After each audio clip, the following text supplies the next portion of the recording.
प्रभुराम का न्याय आदर्श, कौए और गिद्ध की कहानी। दैहिक दैविक भैतिक तापा, रामराज काहू नहीं व्यापा।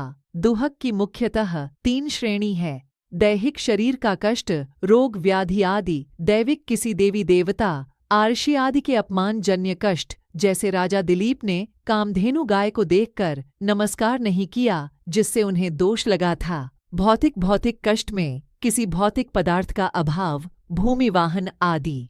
अब सोचने वाली बात यह है कि प्रभु राम कितने कुशल थे कि उनके राज्य में जनता इतनी संयमित थी।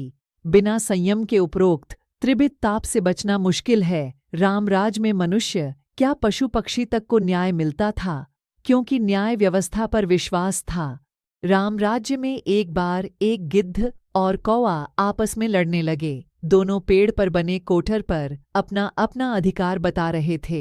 गिद्ध और कौवे को इस प्रकार लड़ता देखकर पक्षियों ने क्या की, तुम दोनों प्रभु श्री राम के दरबार में अपनी समस्या लेकर जाओ। गिद्ध और कौवा अपनी समस्या के साथ न्यायालय में उपस्थित हुए। न्यायाधीश के सामने दोनों के बयान लिए गए।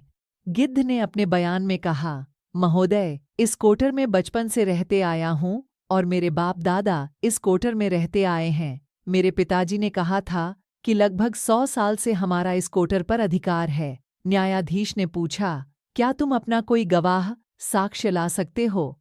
इस पर गिद्ध ने कहा, मैं अधम पक्षी हूँ, मुझसे लोग मिलना काम ही पसंद करते हैं। मेरी कोई सामाजिक पृष्ठभूमि नहीं है, लेकिन मैं अपनी बात शपथपूर्वक कह रहा हूँ। मेरे बात पर विश्वास किया जाए। अब कौवे के बयान की बारी आई।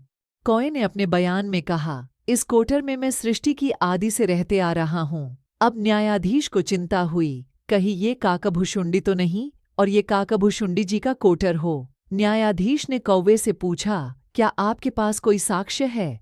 कौए के पीठलगू कौवों ने एक स्वर में बोलना शुरू किया, मैंने इनको ऐसे ही देखा है, मेरे दादा ने इनको ऐसे ही देखा। न्यायाधीश ने सुनवाई आगे टाल दी और बात प्रभु राम तक पहुंची।